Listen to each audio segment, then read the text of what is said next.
você ri, você chora, você torce, se decepciona e se emociona. Mas o que faz você gostar tanto dessa paixão pelo futebol e principalmente a levar as pessoas a amar a ponto de dedicar a sua vida a esse clube?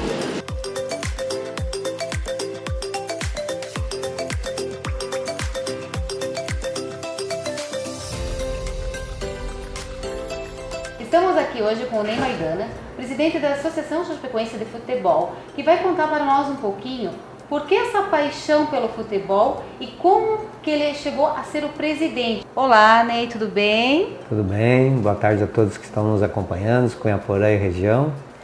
Bom, na realidade até o nome, né? O nome, muitas pessoas acham que o meu nome é Ney Maidana, mas o meu nome correto ele é Ney Rockmore.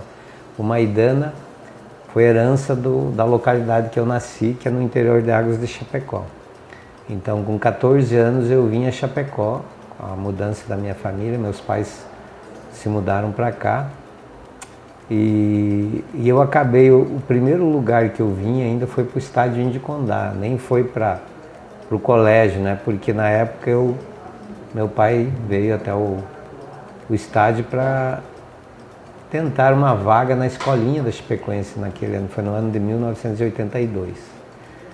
Então, a partir daquele primeiro contato, né, daquela primeira visita, ele conseguiu a vaga e eu então comecei a fazer parte na época da escolinha. Então, passou-se 5 anos, né, eu permaneci 5 anos na categoria de base.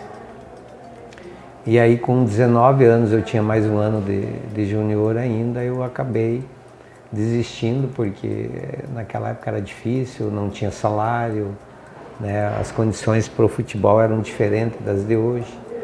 Eu acabei abandonando a carreira de atleta e comecei a trabalhar, né? Trabalhar no frigorífico Chapecó, depois trabalhei em outras empresas, mas sempre observando, né, vindo nos jogos, assistindo a Chapecoense. Nunca me afastei, né? Me afastei sim como atleta e na época também não era dirigente.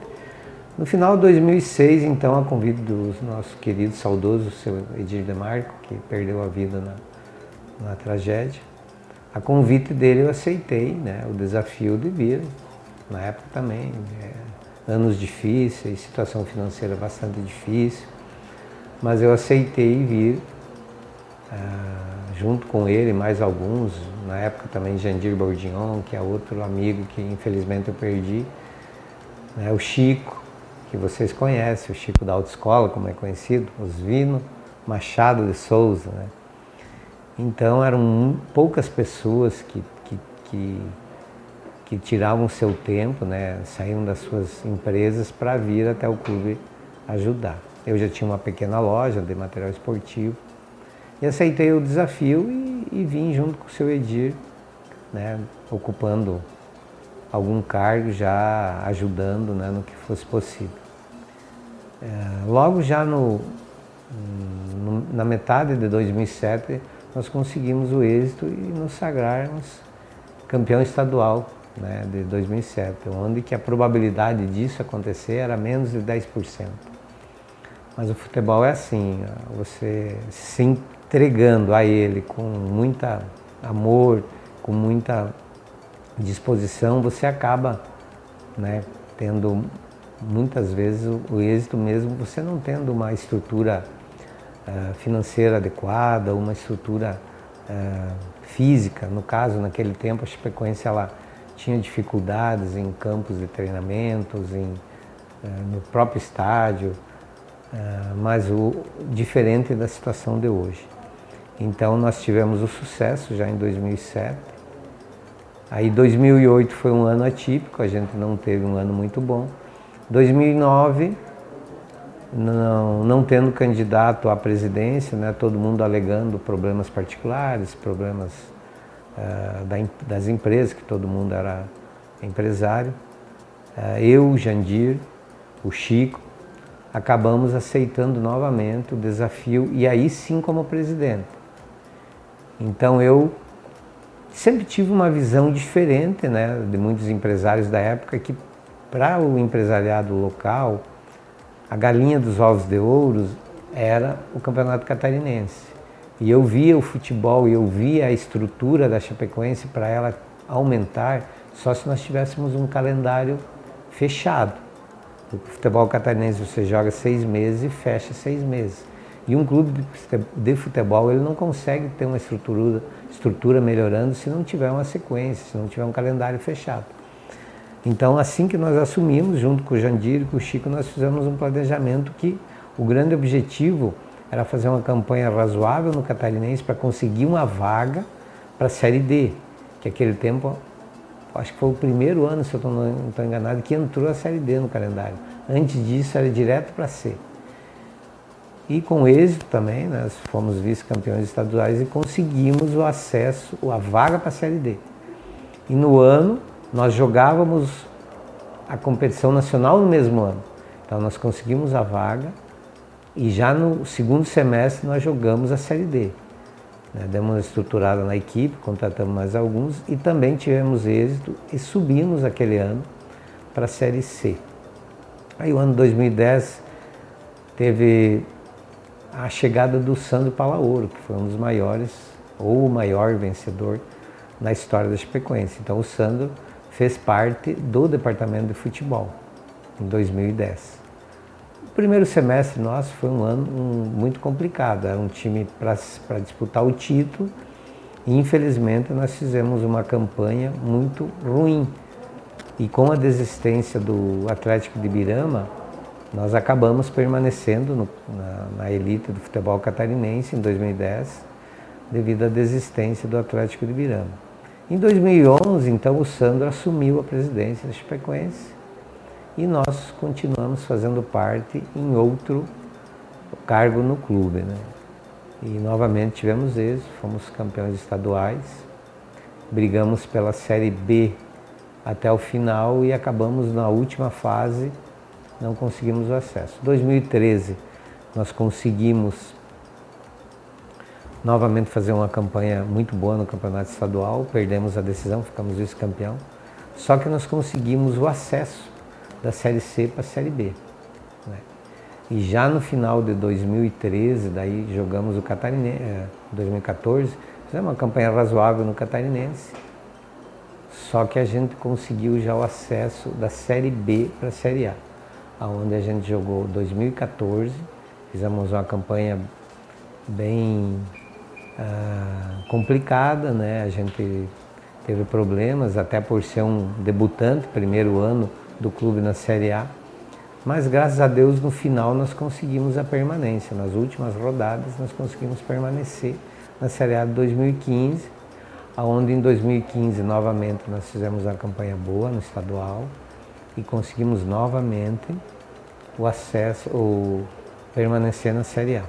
2016 então foi o melhor ano, infelizmente, após isso aconteceu a tragédia, mas onde a Chapecoense atingiu, né, o topo, dizemos assim, para quem participou, quem participava do clube. Nós conseguimos, né, fazer uma bela campanha no campeonato estadual e nós conseguimos chegar na final da Sul-Americana. Infelizmente não houve o jogo devido à tragédia. Então eu permaneci no clube em 2017 novamente como vice-presidente de futebol, onde novamente nós tivemos uma campanha muito boa, conseguimos vaga para Libertadores. 2018 foi um ano novamente turbulento, onde também tivemos dificuldade. No final do ano nós conseguimos permanecer novamente na Série A. E aonde eu tive minha saída, por desentendimento com o presidente atual, acabei saindo, né, do clube, onde eu permaneci fora totalmente do clube de final de 2018 a final de 2021. Então, procurado por algumas pessoas da comunidade de Chapecó, né, alguns ex-dirigentes também, conselheiros, para que a gente retornasse o clube em 2022. Novamente teria uma dificuldade muito grande, como foi em 2009, de ter alguém que assumisse novamente o clube, né?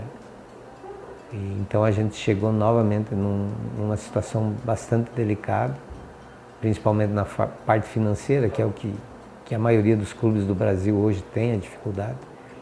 E aí juntando mais alguns colegas, né, conselheiros, que junto comigo aceitaram o desafio, né, nomeando a todos. Hoje é o Jaime Bourdignon, vice-presidente de marketing, o Alex, vice-presidente de patrimônio, o Alex Passo, vice-presidente de marketing, Luiz Peruzolo, vice-presidente administrativo, o Marcelo Zoletti, vice-presidente de jurídico, Paulo Pagliari, vice-presidente de futebol, e ainda temos a Adriana, que é a vice-presidente das categorias de base. E aí também temos o Delcio Bonfante, que é o nosso presidente de honra, que também faz, né, junto com a diretoria, também tem seu mandato e também nos ajuda no que é possível. Então, esse ano é um ano, eu acredito que realmente você coloque a palavra reconstrução nesse ano. Esse é o verdadeiro ano da reconstrução, porque é um time que chegou no fundo do poço na questão de parte financeira, né? Nós temos uma dificuldade, já quando nós assumimos já tinha bloqueios de conta, então o único caminho possível para a continuidade do clube foi a recuperação judicial, não haveria outra forma de você manter o clube com as portas abertas, mas o que as pessoas têm que entender é que nós não estamos deixando ou não querendo pagar ninguém. Nós queremos organizar a parte financeira, nós queremos reestruturar o clube, porque a gente vê que essas pessoas elas têm o direito de receber tudo o que foi acordado. Então nós já estamos com novas ações, principalmente na área de marketing, né? Temos com ação que nós iniciamos agora, algumas semanas atrás, que é uma ação mundial com os Rotaries, que a gente está em conversas ainda, mas está adiantado. Eles se propuseram a nos ajudar e isso é para ser direcionado totalmente, integralmente às famílias. Então nós realmente esperamos que a gente tenha êxito, né, nessa parceria, nessa ação, porque eu sempre falo que eu tenho uma dívida moral com as famílias, principalmente porque todos aqueles atletas, que sem exceção, todos eram meus amigos. E muitas esposas, muitos familiares também tinham contato direto comigo, pela proximidade que eu tinha com eles, pela proximidade que eu tinha com todas as famílias, por estar dentro do clube, né, naquele momento. E com certeza nós vamos conseguir, logicamente precisa um tempo, mas nós vamos conseguir fazer com que a Chapecoense volte a ser grande, volte a ser organizada e consiga cumprir rigorosamente com o que ela acordou com todos. E falando só um pouquinho ali da questão do acidente, você, por uma conversa que nós tivemos anterior, né, você também era para estar junto. Eu até hoje, uma pessoa, ela me fez uma pergunta, você só está ali porque você procurou, que ela sabe o que é hoje estar aqui em Chapecoense, o tamanho do problema. E eu até respondi a ela, eu acho que eu me sinto, né, como se eu fiquei em uma dívida por ter permanecido aqui com o clube ou com as pessoas que infelizmente foram muito mais do que eu atingidas, né? Eles perderam pessoas da família, pessoas, pai, irmão, filho, né? Então eu perdi amigos, muitos amigos, mas todo mundo sabe que a família, algum ente da família, ele é insubstituível em muitos casos. Então eu me senti na obrigação de novamente estar aqui e tentar ajudar essas pessoas, principalmente as pessoas, aqueles que eram meus amigos, e ao clube também, porque eu sempre falo que se o clube, enquanto ele estiver com as portas abertas, ele vai conseguir ajudar aqueles que perderam, de certa forma, e tem muitas famílias que dependem do clube, mesmo não tendo perdido nenhum familiar, mesmo não estando aqui na época. Mas o clube ele é uma empresa, e é uma empresa relativamente grande, de um porte grande, onde ele emprega muitas pessoas diretas e muitas pessoas indiretamente. Então, esse foi o grande desafio, né, que eu tenho pela frente, em ter aceitado isso, porque eu tenho um passado aqui dentro, onde eu me senti na obrigação de retornar e ver o que eu vou conseguir fazer junto com essas outras pessoas que comigo assumiram. A gente sabe das dificuldades, né? É muito diferente, é muito mais complicado do que foi antes, mas se nós fecharmos as portas, com certeza vai ser pior. Muita gente vai ficar totalmente, né, sem nenhum tipo de ajuda, né, infelizmente chega ao fim, né? Nesse momento, se fechar as portas, é como você assistir um filme. Quando acabou, só a palavra fim e sem um final que deveria ter sido resolvido. E nem ouvindo então o seu relato aqui só de direção, digamos assim, são praticamente 16 anos, né? Mais ou menos, desde 2006, isso? Final de 2006 a final de 2018, então são 12 anos na primeira, sempre ocupando algum cargo interno, presidente, vice-presidente de futebol, vice-presidente das categorias de base, muitas vezes não tendo nem um cargo no papel, mas estando diariamente aqui. E o que você acha que motiva a pessoa a isso? Qual que é essa paixão que aflora? Porque hoje o brasileiro, no modo geral, é movido pelo futebol. Pelo futebol. Assim, amor pelo futebol.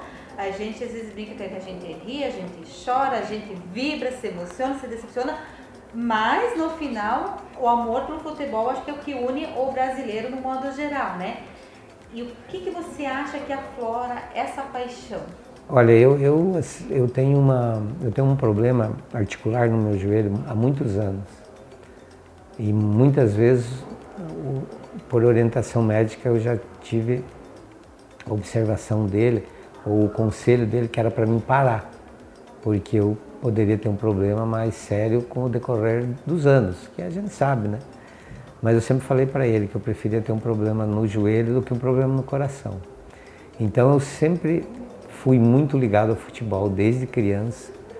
Eu acordava com a bola embaixo do braço, eu ia dormir com a bola embaixo do braço. Esses anos que eu passei na Chapecoense, a minha adolescência, a minha infância e depois que eu parei, eu vivi isso aqui com muita intensidade. Eu treinava, eu trabalhava, eu me desdobrava para estar aqui. E o momento que eu entendi que não seria mais possível, que eu precisava pensar um pouco mais na parte financeira minha e da minha família, que eu abandonei, por um tempo eu deixei o futebol de lado, principalmente, né, o clube, o profissional, mas nunca o futebol. Né, ele sempre nasceu comigo, né, então eu permanecia jogando futebol amador, aonde me convidavam, eu sempre comparecia na medida possível.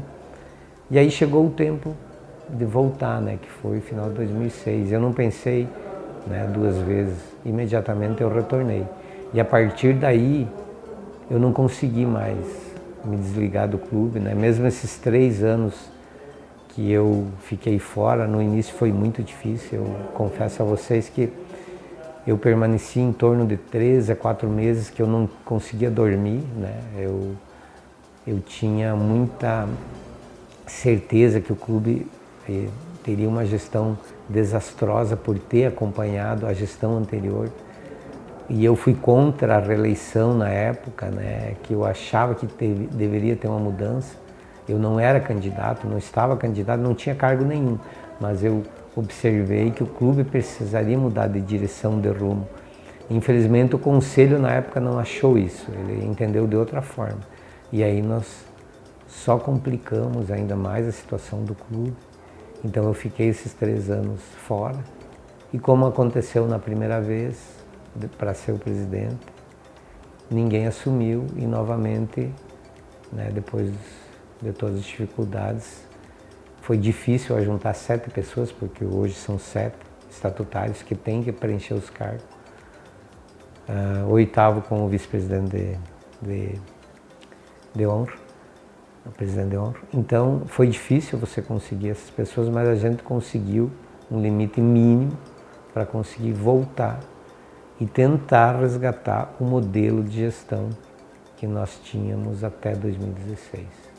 Então, tem coisas que a gente não consegue explicar, né? Infelizmente, elas nascem e a gente, né, muitas pessoas me criticam que na questão de eu ter voltado, não pela questão de competência ou qualquer coisa, mas sim por saber que é um problema muito sério, é uma pressão muito grande, né? Nós perdemos um presidente há pouco tempo e pelo Covid, mas no fundo, né, o que debilitou muito ele foi a pressão aqui vivida aqui dentro do clube. Ele afetou muito a saúde dele, logicamente aí com uma doença que, né, levou muitas pessoas com a saúde debilitada, junto com a doença acabou ceifando a vida então do ex-presidente Paulo Marco.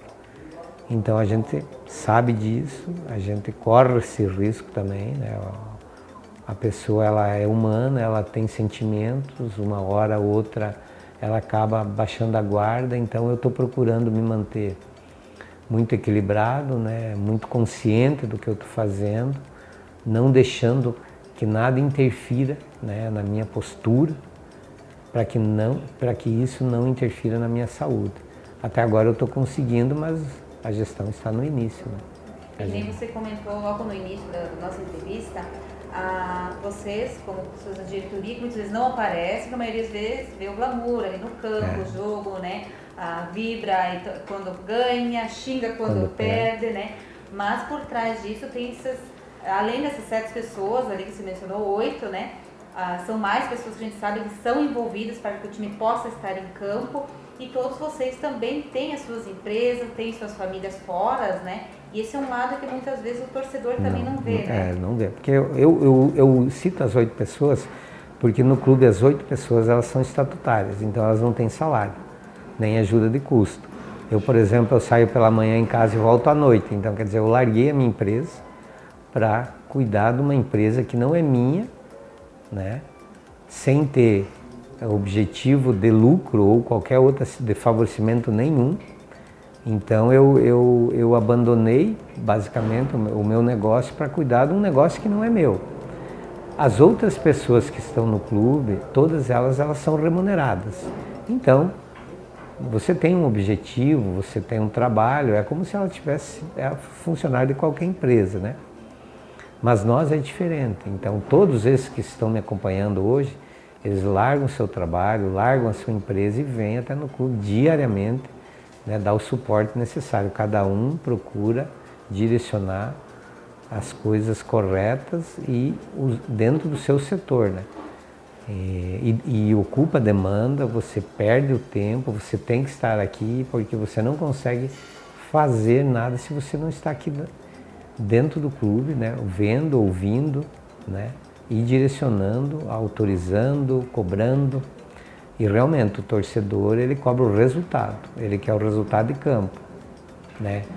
Logo que eu assumi, eu deixei muito claro ao torcedor que era um ano difícil, um ano de reconstrução, um ano que a luta ia ser para não cair no Catarinense, para permanecer na Série B, entendeu? Sempre usando aquele discurso, que era o discurso real, que é o que realmente é o grande objetivo, mas chegou 3 vitórias nas primeiras 3 rodadas. O torcedor, a partir da primeira derrota, segunda derrota, ele já faz as cobranças que ele acha de direito, ele quer o resultado de campo. Para ele logo esqueceu que o orçamento era reduzido, que ia ser um ano difícil, né? Então, mas a gente entende, o torcedor, ele é muito movido à emoção, né? Ele é muito movido ao momento E a gente tem que ter o equilíbrio, né, para sempre deixar o torcedor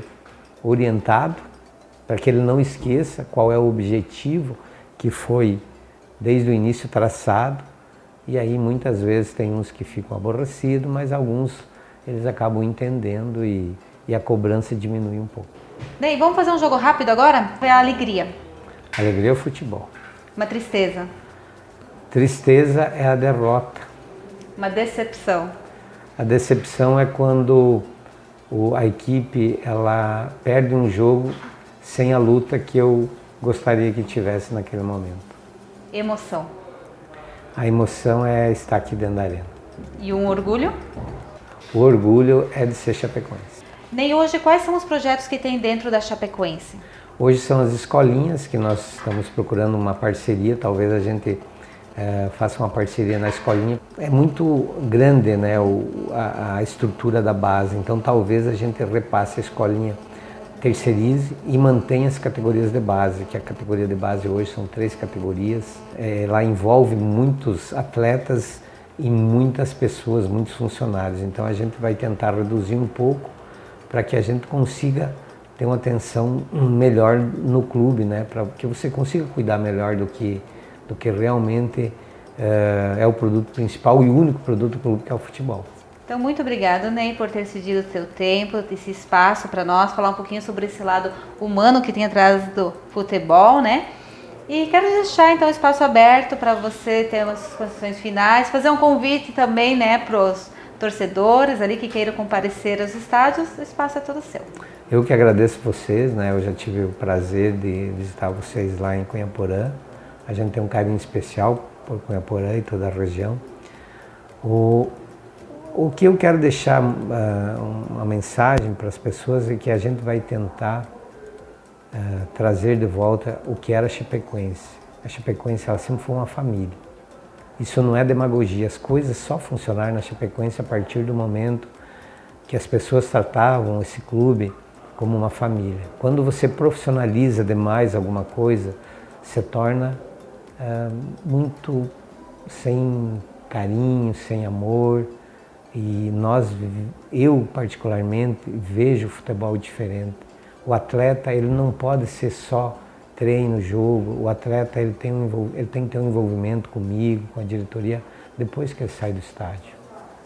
Até 2016 era assim, eu participava de festas de aniversário de atletas, festas de aniversário de filhos de atleta, porque eles eram parte da minha vida. Nós convivíamos diariamente, então não poderia ser só do estádio, né, até na saída. Ele tinha um envolvimento muito além disso, então a gente quer resgatar aquele modelo de gestão, né, que era com responsabilidade financeira, mas a parte pessoal, a parte de amor que a gente tinha com os funcionários, com os atletas, ela era diferente, né? Hoje a gente está resgatando isso. O ambiente que você cria ele é espetacular, porque o atleta ele não te vê como um presidente, como aquele cara que vai vir para te cobrar, né, ou para te encher o saco. Ele vê sim você como um amigo dele, que nas horas difíceis ele vai estar ali para te dar um apoio moral, né? Então isso tem mudado a característica, que até que nós chegamos não era assim, a gente tinha perdido isso no decorrer dos anos, principalmente depois de 2016. E a gente está resgatando isso dia a dia. Hoje, se você for conversar com os atletas, eles já vejam nós, diretores, o presidente, com outra visão, né? Que eles realmente se aproximam mais de nós, que eu tenho a certeza que o resultado de campo é melhor. Quando você tem um atleta que ele tem a confiança, que ele tem o companheirismo, ele vai produzir mais. E a toda a região lá de vocês, eu quero refazer o convite para que eles venham na arena, né? Que tem a gente sabe que a distância atrapalha um pouco, mas às vezes no domingo, para sair um pouco de casa, né? Novamente sentir a magia da arena, que ela é diferente. Tem muitos atletas que vêm aqui por causa disso e eu gostaria que o torcedor retornasse também para cá. Muito obrigada. Obrigado a vocês. Esse foi o Lifestyle de hoje, aqui na Associação Chapecoense de Futebol com o Ney Maidana. E você, qual é o seu estilo de vida? Qual é a paixão que te move? Conte para nós que eu vou até você.